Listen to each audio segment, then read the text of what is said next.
Le Point Bourse vous est présenté par Bourse Direct.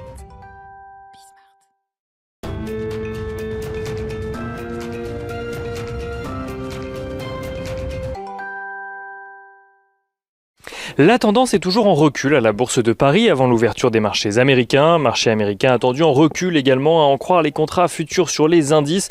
Pour rappel, hier, les principaux indices américains clôturaient dans le rouge sur fond de prise de bénéfices après les records de vendredi. Le Dow Jones perdait 0,36% à 34 077 points. Le S&P 500 perdait 0,53% à 4 163 points, tandis que le Nasdaq Composite perdait lui 0,98%, soit près de 1% à 13 914 points. Les investisseurs à Wall Street qui suivront de nombreux résultats d'entreprise aujourd'hui encore, à commencer par ceux de IBM publiés hier soir. IBM qui dépasse les attentes en annonçant une croissance de 1% de ses ventes à 17,7 milliards de dollars, soit plus que les 17,3 milliards anticipés. Des résultats portés notamment par la division cloud de l'entreprise qui croît de 21% sur la période. Pour l'ensemble de l'année, IBM annonce être confiant sur la progression de son chiffre d'affaires. Le laboratoire Johnson & Johnson annonce de son côté des résultats trimestriels supérieurs aux attentes sur le premier trimestre 2021.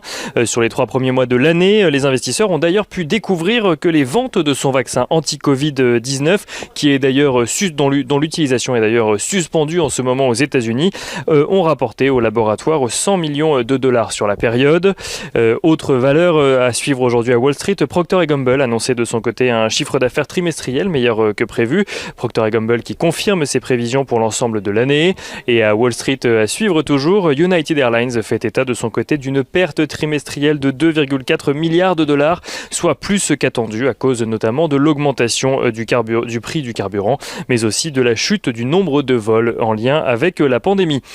Et les investisseurs enfin qui suivront également le cours de Tesla aujourd'hui, alors qu'une voiture Tesla s'est écrasée contre un arbre samedi. Selon Elon Musk, le fondateur de l'entreprise, le pilote automatique n'était pas activé sur la voiture, contrairement à ce qui avait été dit précédemment.